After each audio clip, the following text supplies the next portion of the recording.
Today we're talking about choosing a name, designing a logo, and then also meeting location. So we kind of, when you've got one semester trying to cover 1,000 topics you could in church planning, you kind of have to pick and choose. And so I grouped those together. Just it's can kind of fit, even though they really don't. We could have put in website, we could have put in all kind of other stuff, and we'll hit that a little bit. But as I have, as Derek just alluded to. I've been telling our students how I had a notebook from my undergrad days here. So just realize that this is the Dustin of 8 years ago when I thought I was going to be the hip church planner to do it right and everyone was going to do it wrong. And so this was my, someone gave me this journal in undergrad, freshman year. I don't even know who, grandma maybe. And so it was my chapel notes journal is what so I took it to chapel. So I did fill it up. So it has all the dates from. There's a few sermons. This is 2007. So Wow. let's put this in context. Dang. This is how Dustin was thinking in 2007. So forgive me now for how it sounds. But in the back, I got really bored in chapel, and so I basically just took up the last page of the journal for several weeks, thinking through if I planned a church, what would I name said church? Wow. And so I was telling them a couple weeks. This is about a month and a half ago. My wife and I are laying in bed, and I was talking with her about what I'd been journaling in Scripture that morning. Something we just kind of do a little bit. And this journal was I have it on my bookshelf, which is beside the bed. This journal was like underneath a stack of some other journals in my Bible where I keep everything. And I look, I'm like, oh, I remember this journal. And so I lay in the bed, I just pull it out. And it's like. We just put the baby down, so it's like 1 a.m. We're exhausted, Right. and so we're at this giggly stage. So, anyways, laying there, I pull it up and I start kind of read through, and I get to the last page, and I start laughing. I said, "I remember this page," and I started reading stuff. And so my wife's like, "What is it?" I'm like, "These are the church names from." 2007, and she's like, "Really?" Because she knew she dated me all through college, and she knew this Dustin. And so, for the next 20 minutes, it is my wife. Not just giggling or laughing, but like she can't breathe laughing at my possible church names. So I will read a few, and I'll pass the notebook around for everybody. I'm gonna hit one that was the one that I actually designed a logo for. Oh. Like I had this planned out before I even knew anything. Did you Photoshop or No, PowerPoint. PowerPoint? Yeah, do everything in PowerPoint. Nice. Yes, I didn't go that far. I didn't know how to run paint.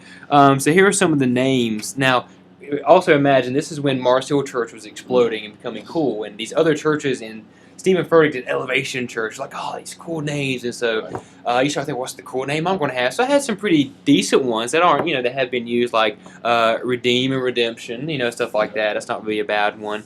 But there's some other ones that you probably just don't want to use. You probably don't want to use something like Relinquished Church. I don't know why. I went through R's, as you can tell. The whole column is R's. R-E, actually, for some reason. I was thinking the Resurgence. It got me thinking R-E. Relove. We just need to redo it. There is a love church. Relational Church. That was a good one, too. But also, there's a category here that has church, fellowship, gathering, chapel, and assembly. So I could compare. It may be... Reimagine Gathering. Oh, right. You see, you had options, of course. At the end of it, Now, right. here's where my wife starts really Interesting. laughing. Is when I said Archaic Chapel. That was a one. Impassioned Assembly. That was going to be one. Now this has been used, but Veritas Church for True. That wasn't that bad. Here's what my wife loved. Classic Church. Classic.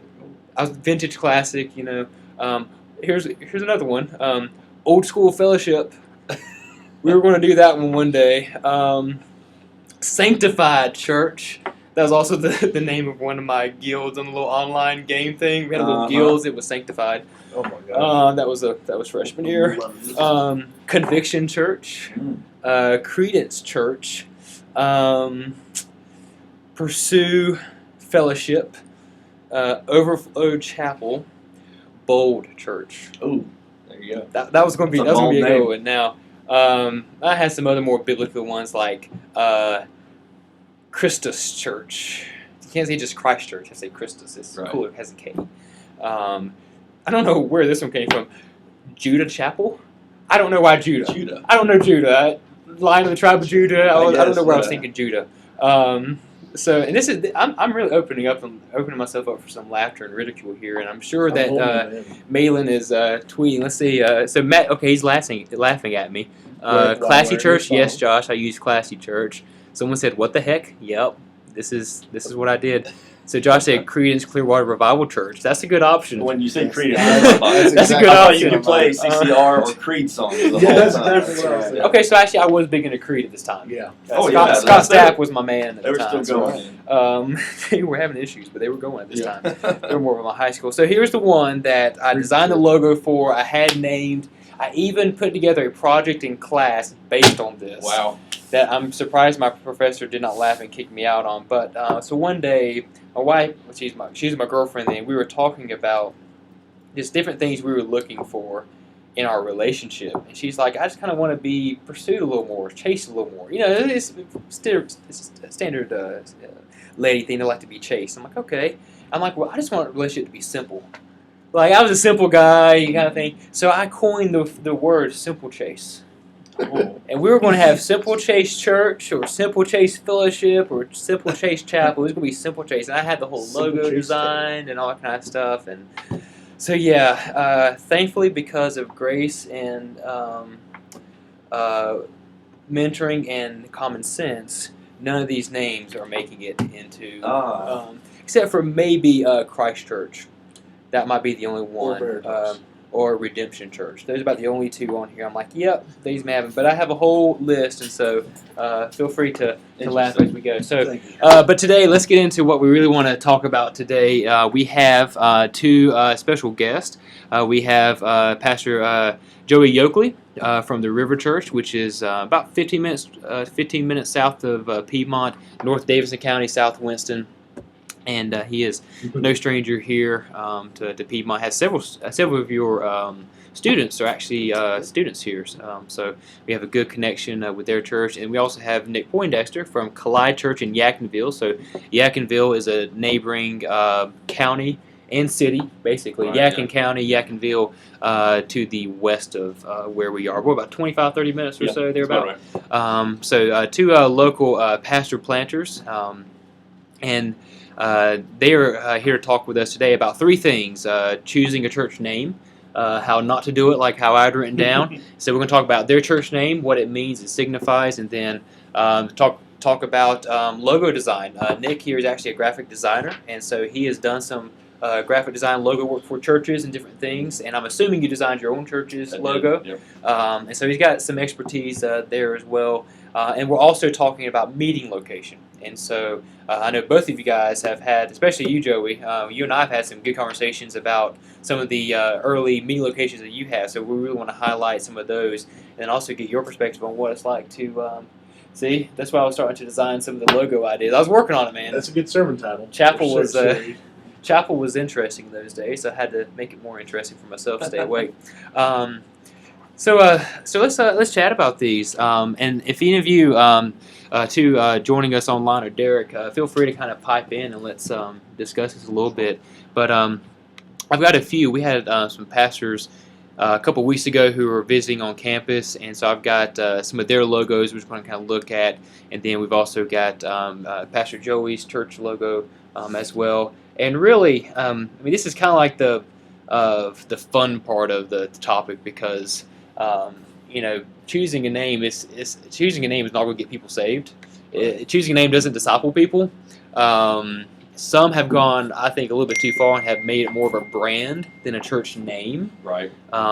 So we can think of some very large mega churches that have done that essentially, where they have, not just going to use the no longer existing Mars Hill. So there was Mars Hill everything, and so they kind of had more of a brand than they had a church name, but it was also their church name. So we're not going to go into is that right or wrong. I really don't have that too strong of an opinion. But a church name is not going to save anybody, but a church name does communicate a lot. It'll communicate. So they're basically, I kind of categorize church names. There's kind of 4 different categories for choosing a name. All right, so the first one is more of a community or geographic based. Yep. All right, so there's, for instance, the Church of Brook Hills. Yep. The community there in Alabama is Brook Hills. Here in town we have ones like Forest Hills Baptist Church is right down the street from where I live. Our community is called Forest Hills. There is College Park Baptist because it's right outside of Wake Forest University, so it's more of a geographic, community-based name. Any First Baptist that you have, it's usually First Baptist of the city. So it kind of has, or maybe it's a street name, Fifth Avenue Baptist Church or stuff like that. Friendship Baptist, a little bit. It actually goes to the next category, which so there's the community geographic category. Then there's one that's kind of the vision values based. Which I think yours probably fit more in the vision values. So we have a vision for our church, here for our core values, and so our name reflects that. So we'll get into how you two guys' name kind of reflect that a little bit. But so to bring out some others, like our friends at Revo Church here, their mantra is to spark a revolution of life change through Jesus. So that revolution is where they get Revo. So the church name instills their vision and kind of keeps it in front of people. 121 Church, where we are. The idea was a first century church in the 21st century. So it's 121, which my pastor, Will, always jokes about how the name is relevant for at least 85 more years. After that, they'll have to deal with naming the church or renaming it. It may be vintage 121 by then because it's old. Who knows? So there's a vision values based. The third one is more of a biblical theme. So like a Redemption Church, Redemption Hill, Mercy Hill. Yeah. Probably not Sanctified Church. I haven't heard that too many. And so there's those three. And then the last one is the one that I brought out here is You're Trying Too Hard based. Trying too hard. Which there's a lot of church, and I'm not here to pick on churches' names, but I've run across some where I just sit back and think, you spent a lot of time on that name. I wonder how much time you spent on your discipleship strategy or that something like that. That took a lot. Or it's one of those where this word has just been with me since childhood. I have to name my church this. Like, I don't know, just name it something. You could go something different. And so I won't go in because we may have friends here or maybe part of churches with these kind of names. So we don't want to. I'm not going to call out some of the ones that are really, really funny because they're in our area. Mainly Greensboro has more of the bad names. I won't pick on Winston because I know half the guys, and I don't want to pick on them today. So, guys, tell me a little bit about, we'll start with you, Sure. Nick, about Collide Church. So explain kind of the name a little bit and kind of how it kind of reflects that vision values-based. Right. We definitely fit in that category, although some people might say it's in a trying too hard category too, and that's okay. But we like it because it does spark a lot of questions. In our area, Yadkinville, County, there's really no church planning going on at all other than us, and all the churches pretty much are in that geographical name idea. So we wanted something that sounded different. It was clearly something that would get you asking questions. The history of it was me and the other guy who planted the church with me, Jamie. We were involved in a local mission project called Impact Yadkin in 2011. And that's where we both felt the call to church planting, where we first started talking about it. And so when we started talking names, about 2 years later, when we were like, yeah, we're really doing this, we felt like it should be something that was kind of a nod or a wink to where we felt the call to planting. So we thought this event was called Impact. We did not want to call it Impact Church. We thought that would be confusing to people. People think we were 100% affiliated with that event. And that was a multi-church, multi-denominational event, so we did not want to just completely rip that name off.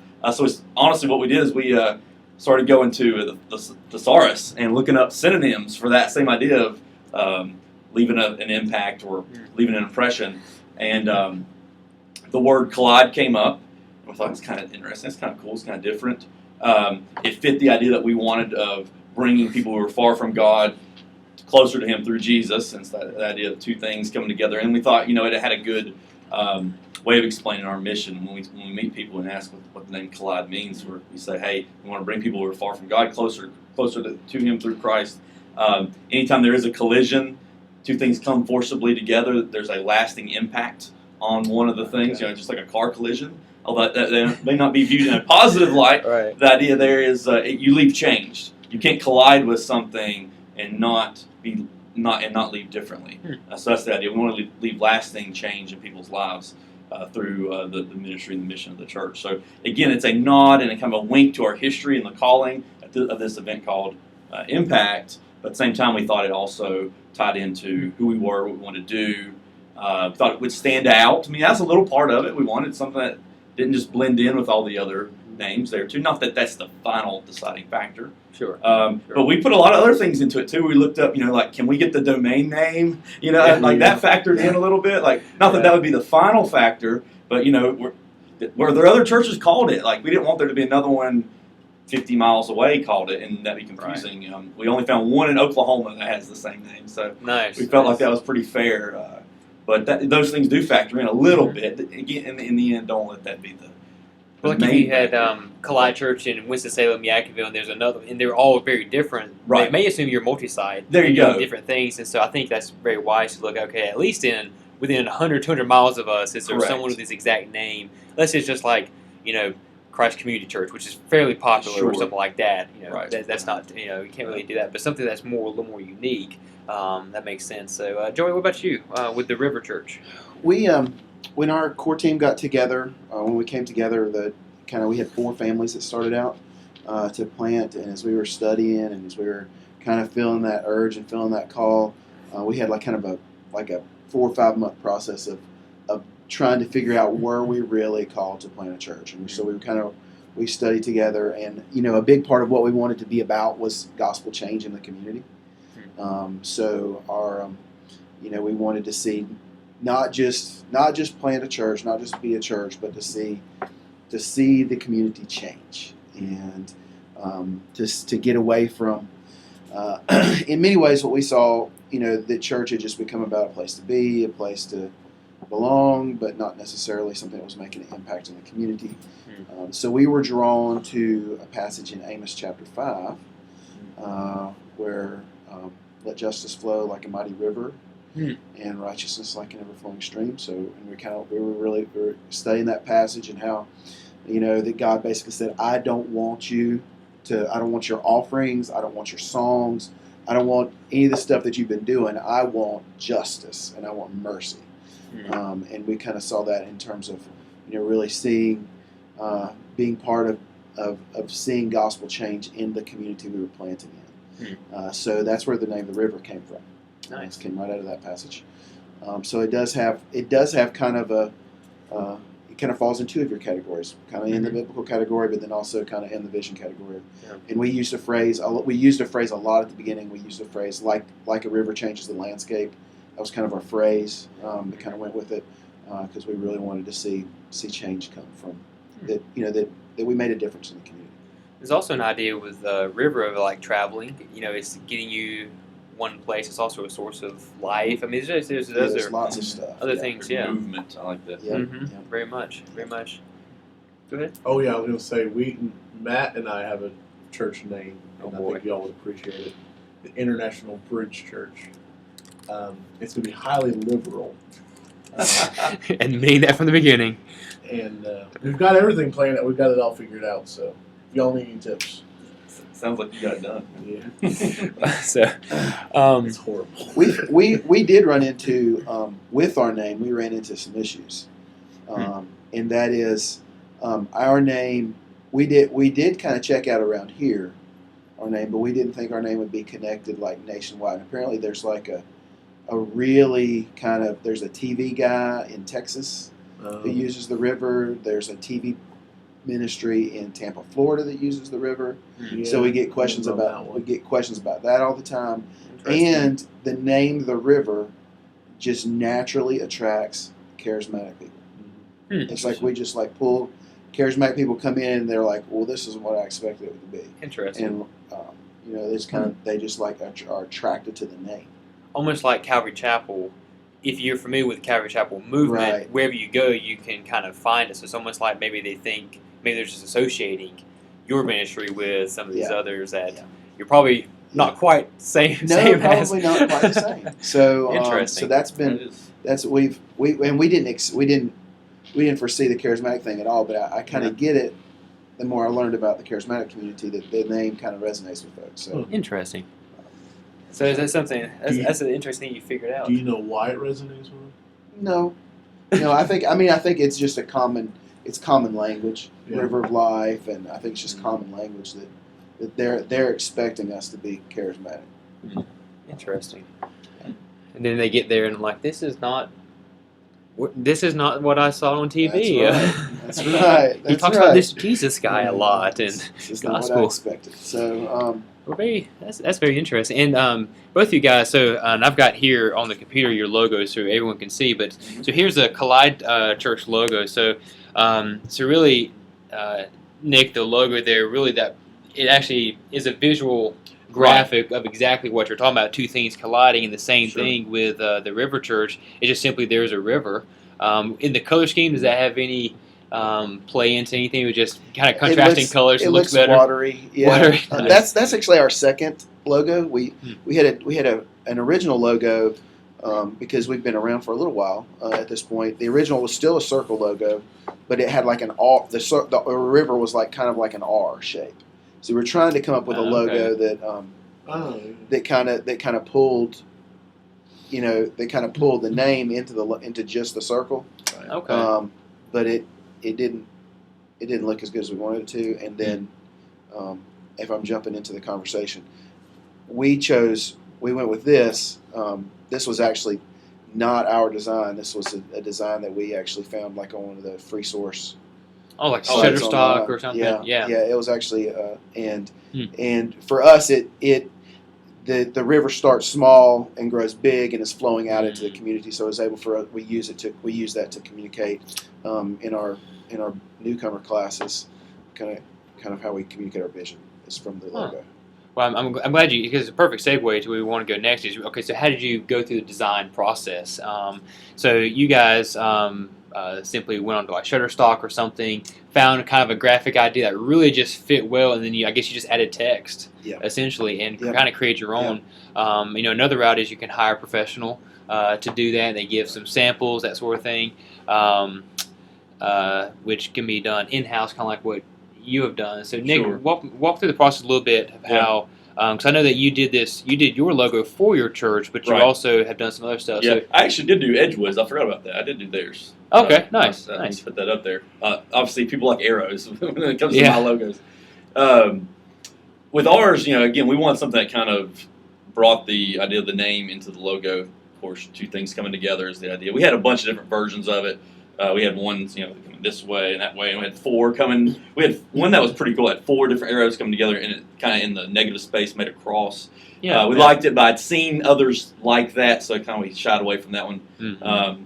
As he mentioned, it sort of does look like Omega, a little bit of a Greek symbol there. Not that was intentional, but people do point that out a lot. Mm-hmm.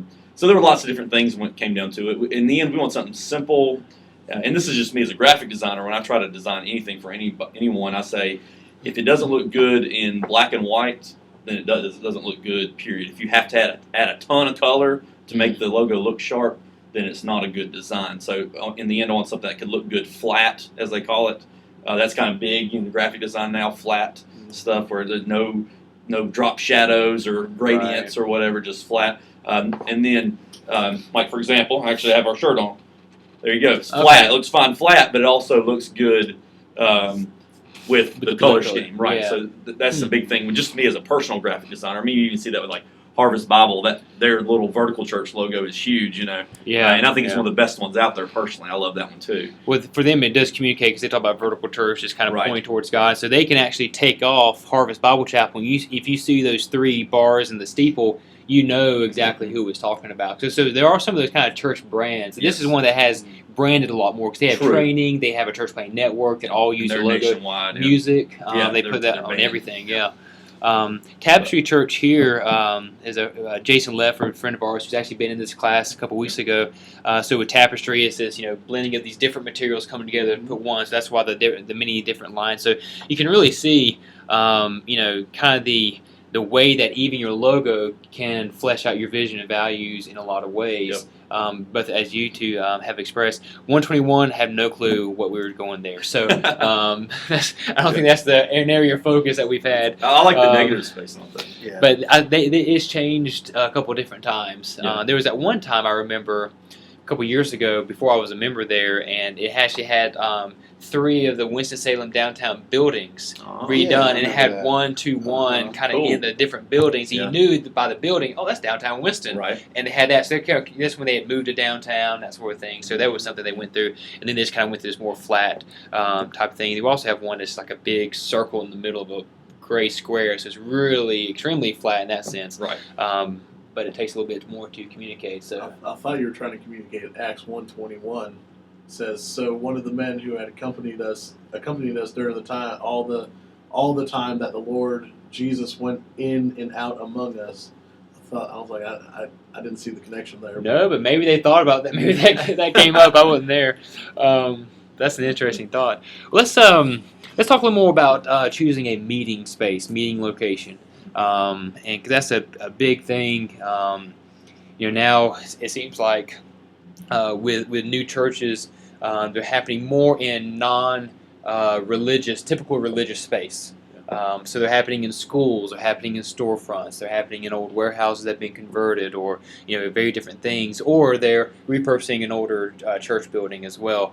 And so let's talk a little bit about meeting space and how you guys have selected that a little bit. And so Joey's always starting to smile because I've talked about their fun history with kind of finding that. So let's talk a little bit about how you guys at the river. Let's kind of trace a little bit your where you guys have really started, and just really what I'm really looking for is what are some of the types of locations and how you found that location. Did you just drive around and saw a sign? Did you go through a real estate agent? That kind of thing. Okay. But also trace the different ones that you guys have went to, and then we'll do the same with you. Sure. We're in our fifth location. Nice.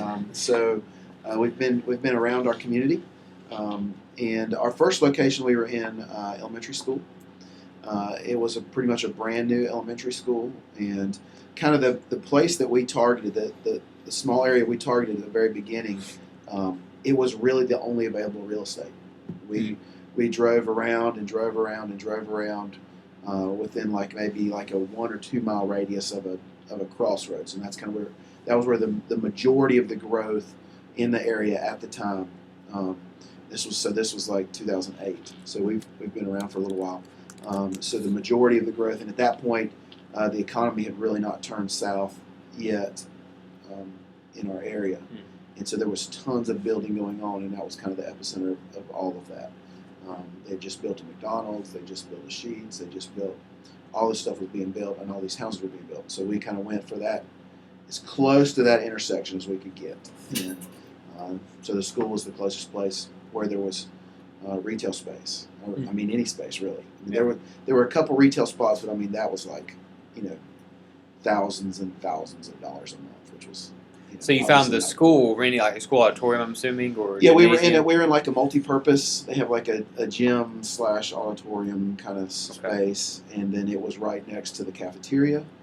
So we put our kids ministry in the cafeteria, and then we were in kind of the multi-purpose space, and it was a great spot. It would have gotten us up to about 200 people, so it was a great spot. Unfortunately, they weren't willing to work with us long term, so we had 4.5 months in the space, and then summertime came, and we couldn't find a janitor who wanted to open the building, and that's kind of the key. Okay. I think if you're in a school, is you've got to build like a relationship with whoever the key holder is, not necessarily the principal, but whoever is holding that key to open that door every Sunday morning.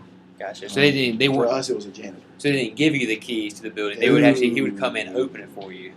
Yeah, he comes, opens, and has to stay there the entire time. Oh wow! And so we kind of tried to build a relationship with him. This guy was kind of on his way out. He was retiring, and he just really didn't care. So we quickly lost that space. So then we moved.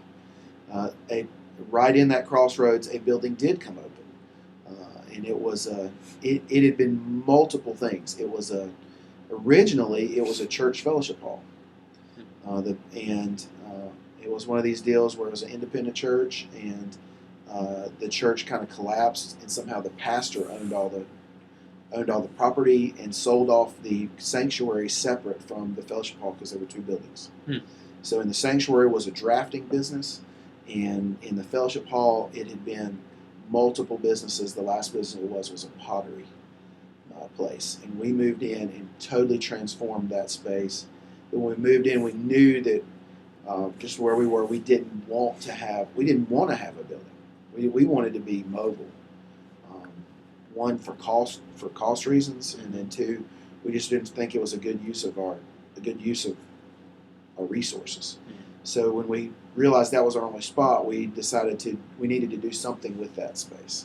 And at that point, there was National Community Church had started Ebenezer's Coffee Shop up in Washington, D.C. That was really popular at that point. Yeah. Lots of churches were doing that, so we kind of went that route and started a coffee shop. Hmm. And tried to open the space to the community, which we were able to. It was a beautiful thing. We had concerts every weekend for kids. We had businesses, community groups using the space, moms using it, in the mornings. I mean, it was just a great spot for us. We could fit about 100 people in there, and it worked out really good. We ended up having to go to 2 services, which I would definitely never recommend at the size of 100. We did that twice in our life span, and neither time it's worked. But the economy started to kill the coffee shop. When the economy turned, the coffee shop took a real big tank. At the same time, we were given a building, and we were given an old church building, which we moved into. So that was our 3rd location, and it happened just because it was outside of our growth circle.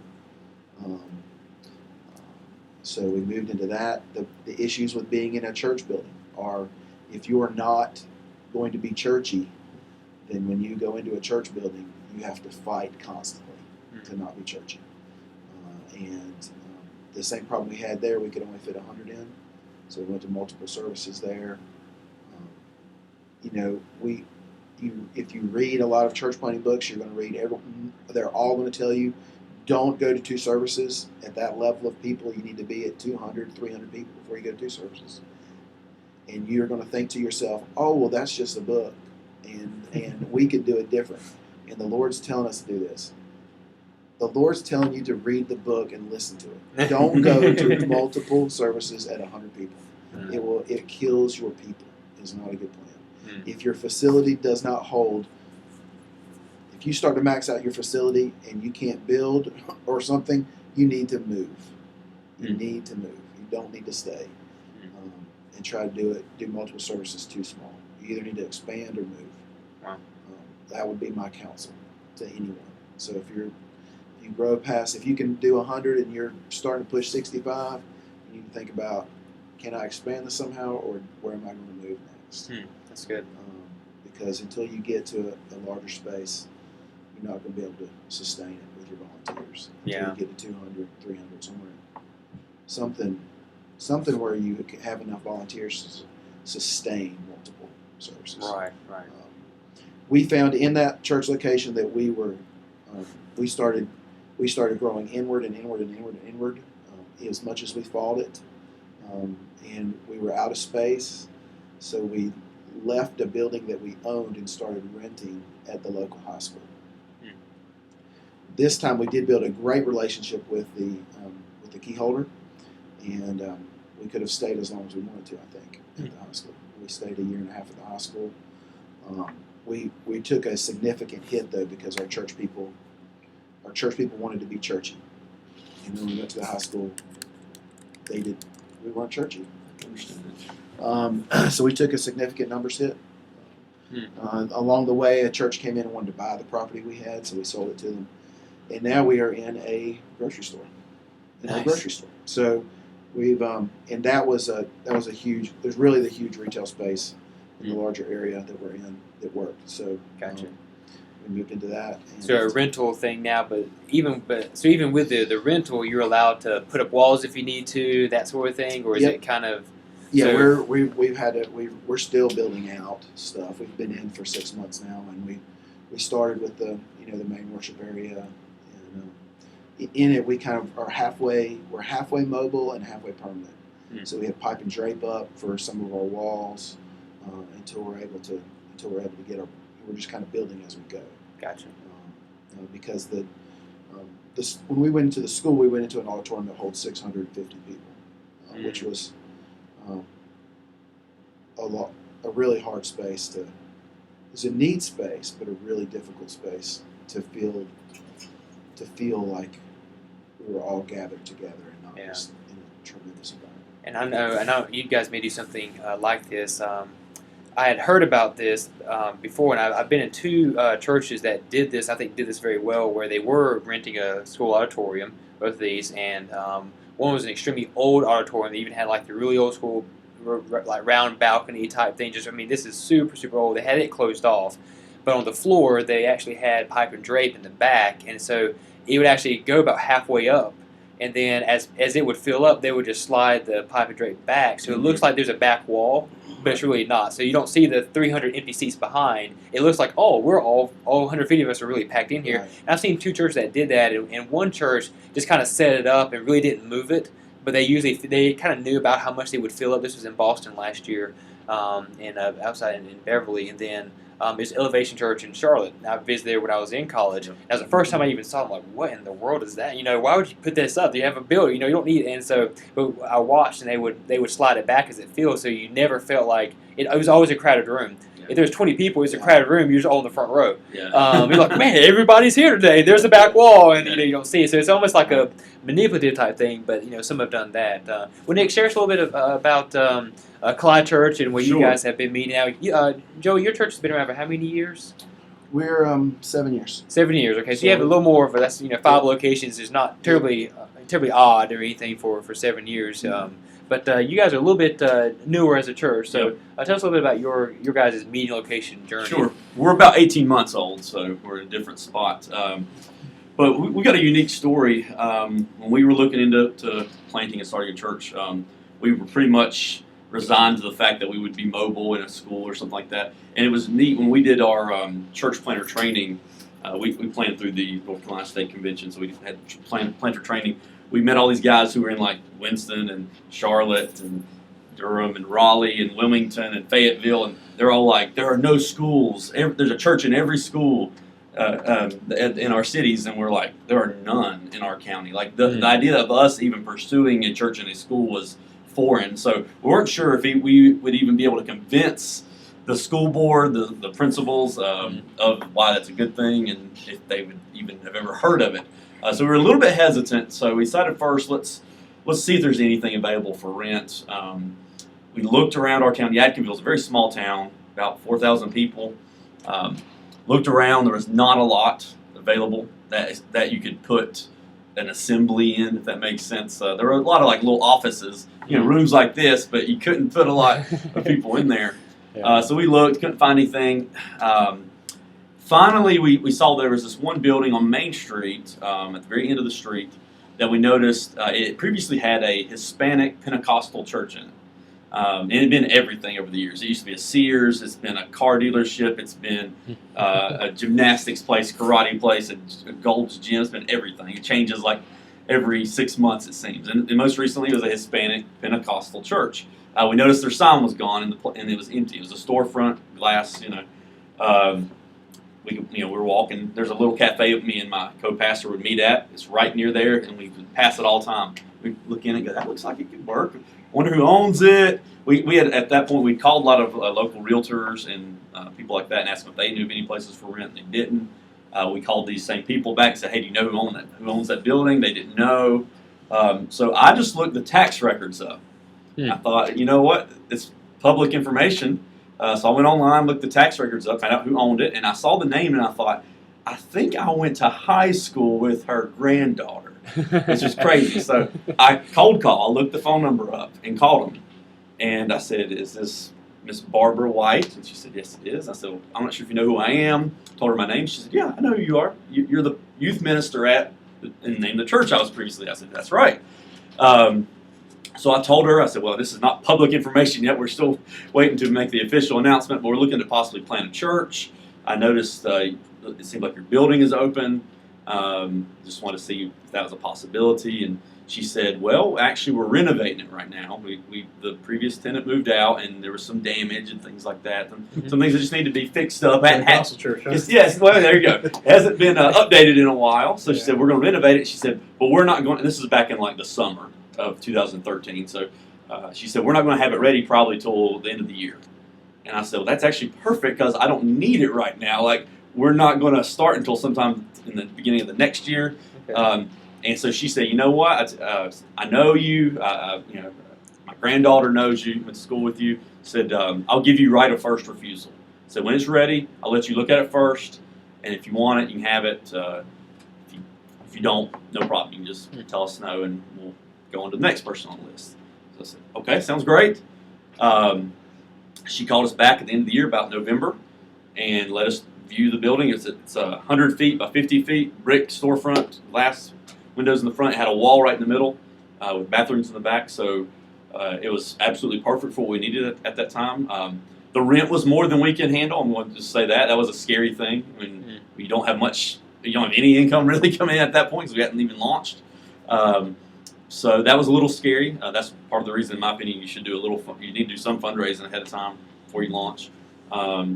But we knew it was a great opportunity, great location, and she was just a good Christian woman. She even lowered our rent for us for the first 2 years. She dropped it down $400 for the first year, dropped it down $200 for the second year, a month. Nice. So nice. She essentially gave us, a lot. That's a couple $1,000s gift. Absolutely. Yeah. And that's what she was. She was going to ask this other number. So she wanted to help us out.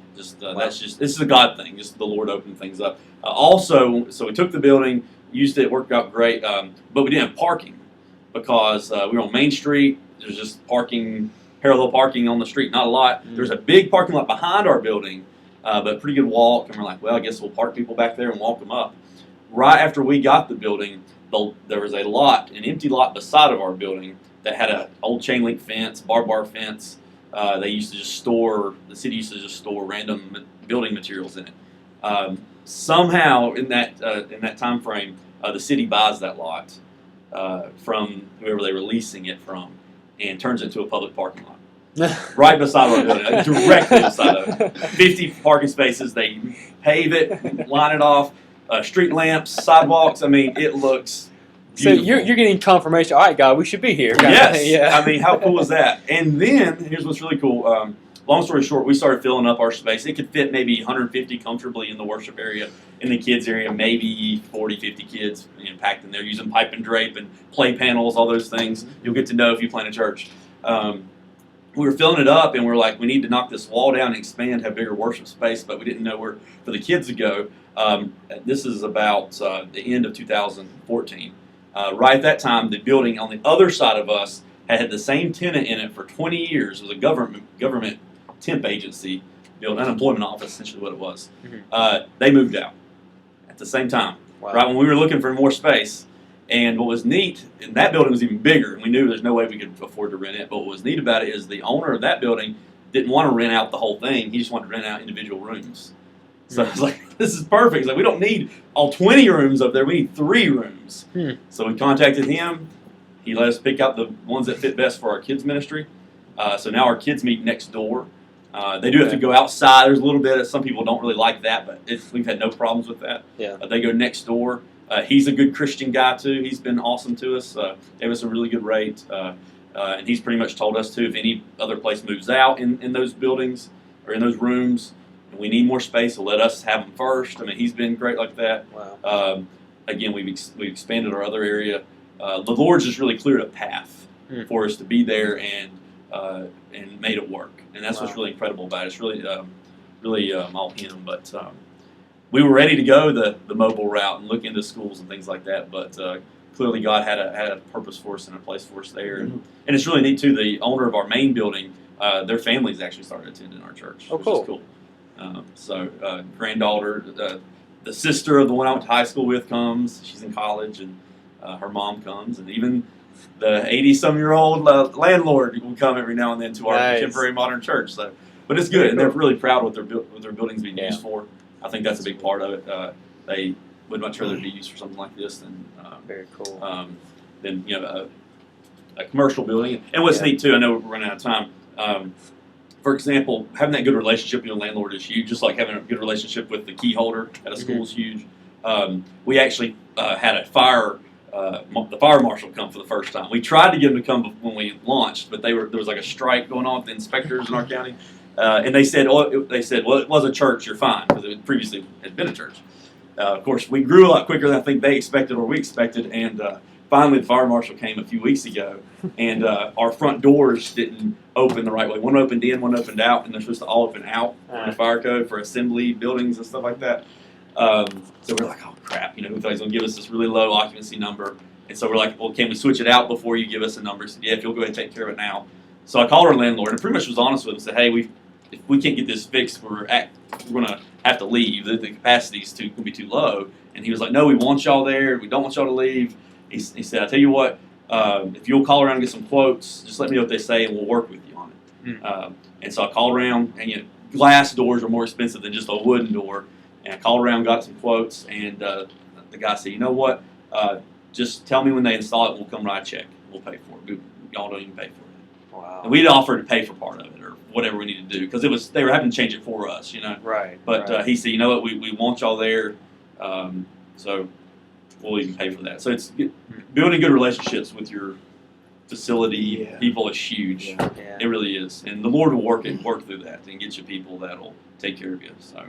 Very cool. Well, guys, thanks so much for the conversation today. Sadly, we're out of time. I think we could talk a little more. Probably have a lot of good questions. But for those students, especially online, if you have any questions, particularly for these two guys from stuff that you've heard today, send me an email and I'll send it on, and then we can kind of get us a little more information. And all right, so we're here again with Nick and Joey, local pastor planters here in the area, and we just had a conversation in class about choosing a name, logo, and a building location. So I wanted to discuss a little bit more about finding a meeting location, some of the stuff that was said just a bit ago in the discussion time that I kind of wanted to maybe get a little more input from you guys on. First of all, each kind of mentioned some different ways that you found the property.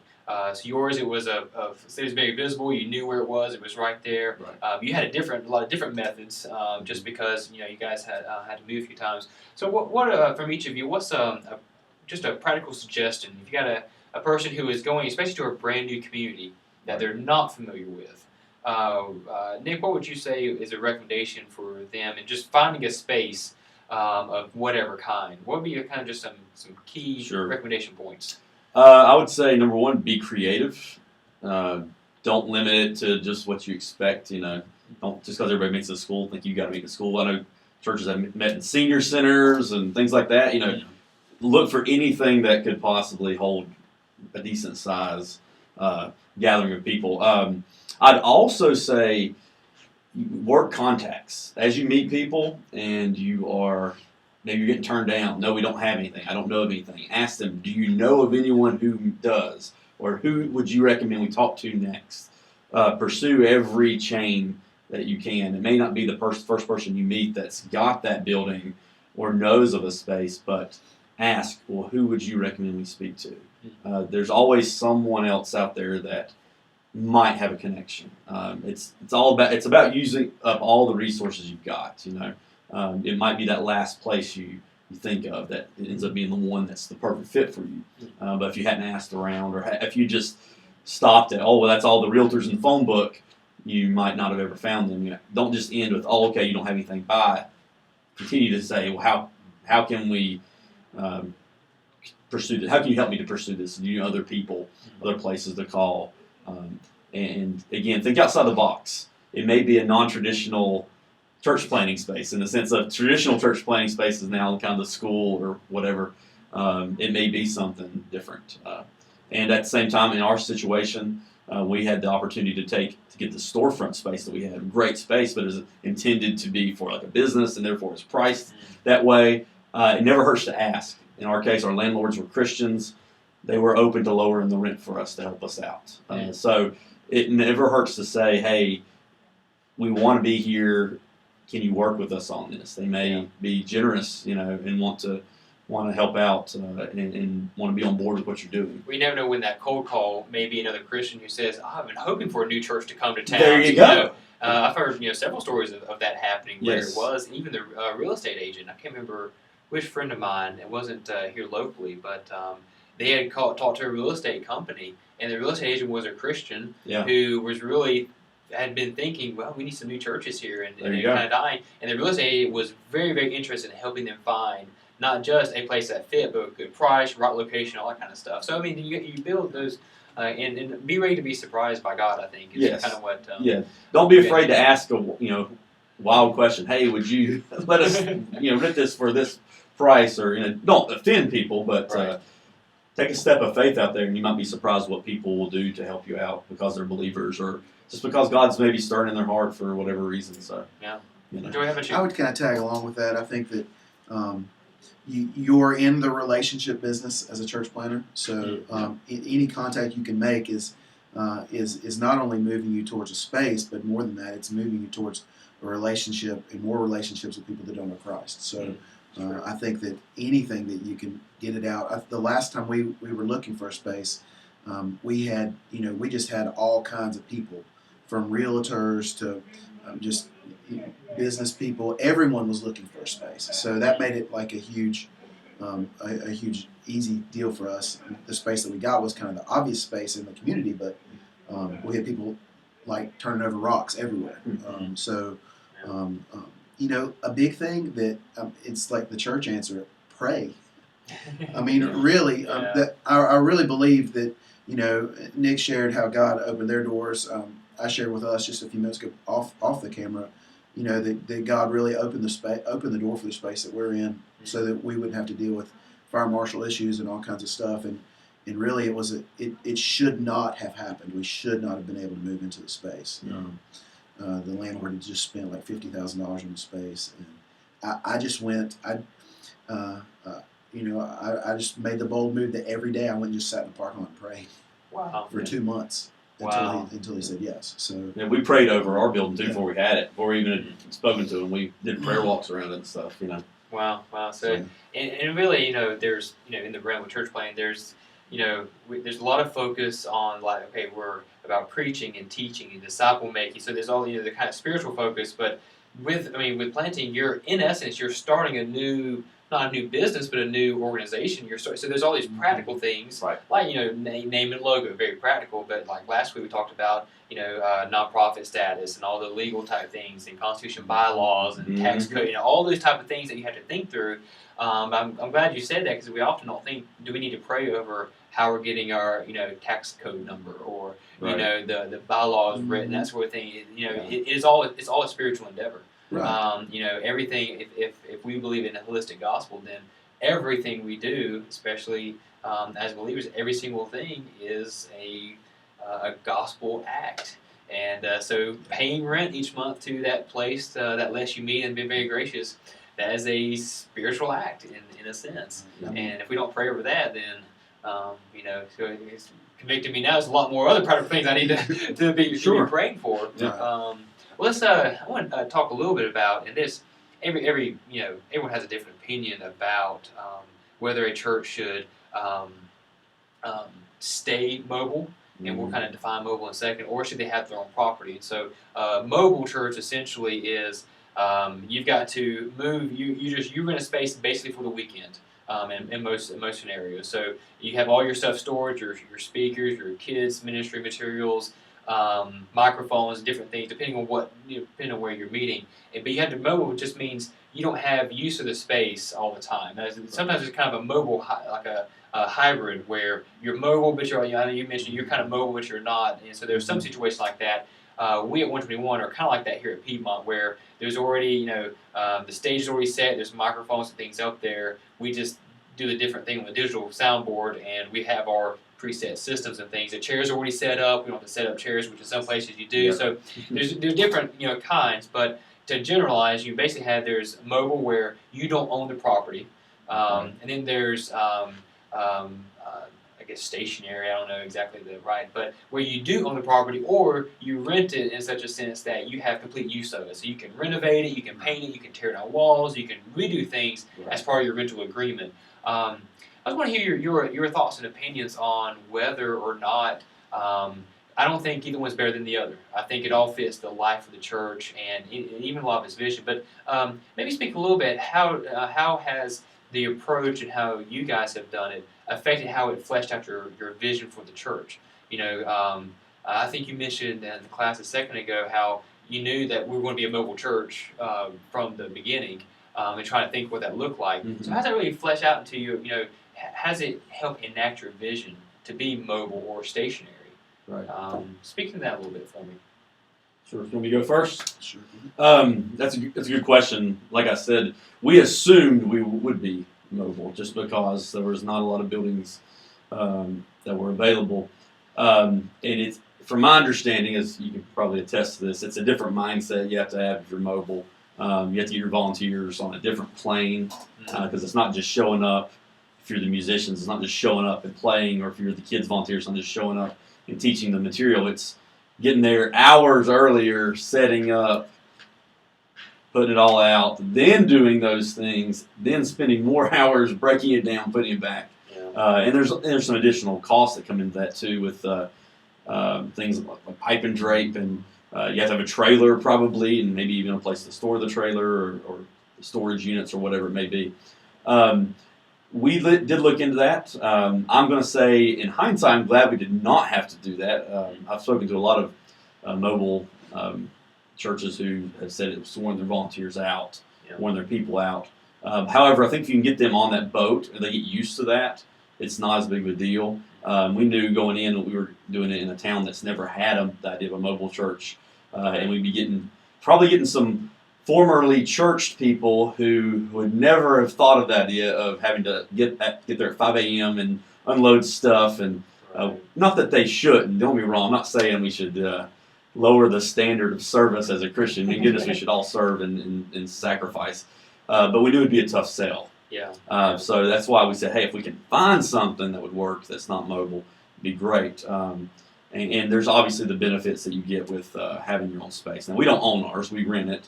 But we do have a pretty good agreement with our landlord. Again, they allowed us to take down walls, to paint, we renovated the bathrooms and stuff because we didn't think they were very nice. They pretty much said, hey, we trust you that you're going to make it nicer. You're not going to do anything to make it worse. And so it's only going to benefit us, even if you do move out on the road. Yeah. So obviously the nice benefits of that is, we can customize it.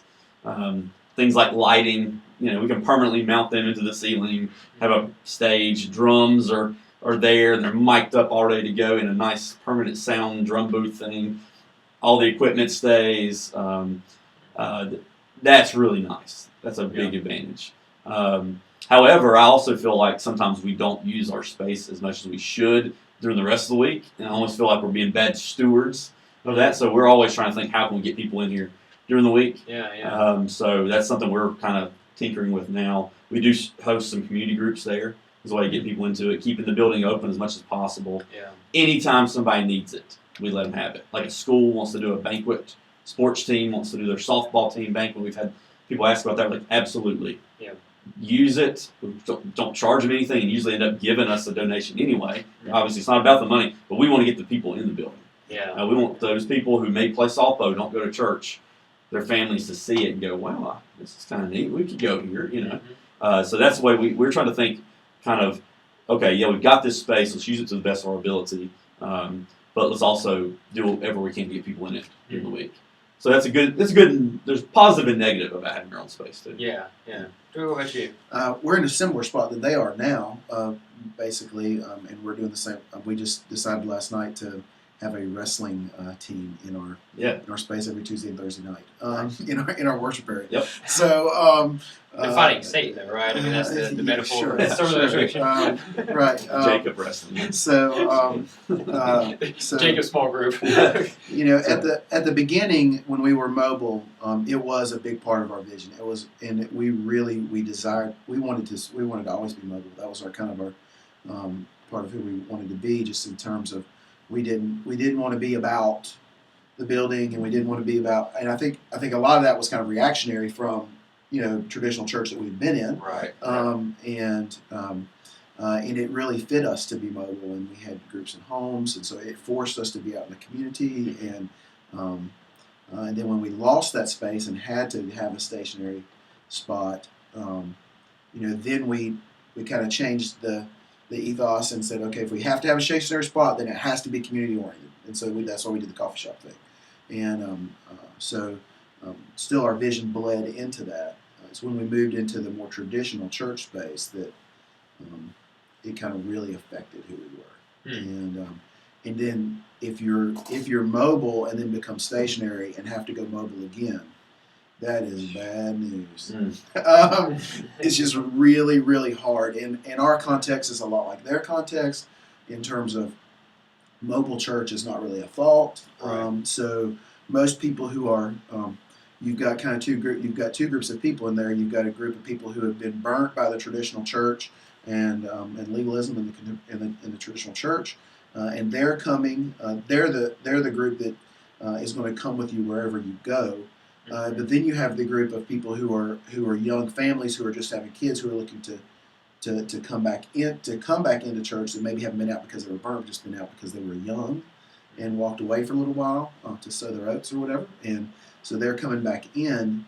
They want stability in traditional space. So they're looking for kids ministry and all the things that's very difficult to do in a mobile environment. So I think your context, to some degree, could also decide, do I want to be mobile or do I want to be stationary? And if your context is more traditional church land in the South and not in a city but in a rural context, like we are, then I think stationary is probably a better plan than being mobile. If you're in town, it might be a whole different ballgame. Well, the closer you get to a more downtown environment, it's just the cost of renting. You have Right.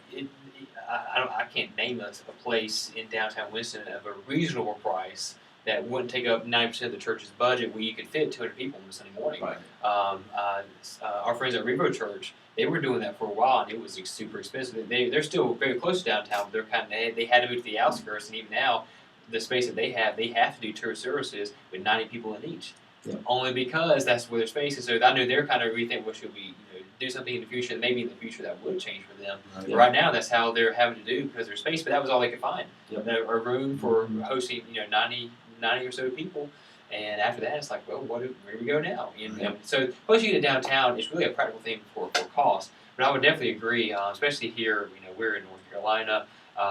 We have a few of the kind of larger cities, and those may be close to those kind of downtown areas like Raleigh-Durham and Charlotte. You probably have a lot more mobile churches, meeting high schools, that sort of thing. Yeah. But when you get out to the majority of North Carolina, the majority is rural. It's not, and so and I think in my hometown, there were a few like storefronts that were converted to very small churches. Yeah. But most everyone had their own space, and it was essential. You want to plant a church, the first thing you look for was to buy a building. Yeah. It wasn't so much to build a core team. It was, we got to have a building to buy, and that's kind of the thinking. I'm neutral really, because I think what you said really hits. It really lets your context determine even your approach to finding a space. Because I know there's a good number of churches. We have the Gathering Place in High Point just did this through the state convention, where they repurposed an old church building and now houses 4 or 5 other ethnic congregations and a lot of community stuff during the week. And so their building is used for all types of things. And then some others examples of kind of repurposing. You have you're a church that doesn't do Sunday school, but you're given an older church property that has a 20 classroom Sunday school week. What are you going to do with that when you don't have Sunday school? You have home groups. Mm-hmm. Well, I know one church, I think they're in Jackson, Mississippi, I believe. They actually sectioned off parts of this old church building for nonprofit groups to move in and set up their offices. So there's 4 or 5 nonprofit organizations who rent their Sunday school classrooms, and they refigured everything different for them and got it right. So now the rent is they're helping pay for the cost of the facility, because throughout the week there's the crisis pregnancy center and a food pantry, different things are meeting on their church campus, and their people are getting involved. So there's all kind of different ways that you can use your building. I think for us, just really understanding our context and really seeing, if God does bless us with a permanent space, how are we using it for things outside of Sunday morning? Right. If you're only using a building for 2 hours a week, then it's more of a stewardship question. Yep. How can we better steward That's exactly what God has given us? And for you guys, thinking through, your community is going to come to you as they have, hey, we need it for this, and then we have a regular wrestling night, that sort of thing. And so I think it's really just being that openness and showing that our church is here for the community, and our building is here for the community. Which in a lot of contexts, it's well, there's the church. They do their own thing. They're not really for us. Their property is not for us. We want to keep it clean. We want to keep it nice. But we can kind of change that scorecard and that mentality. Yep. So, well, gentlemen, thank you for joining us You got today it.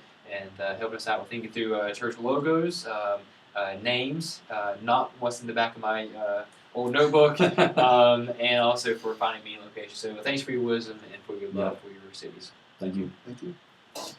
Very cool. Very cool.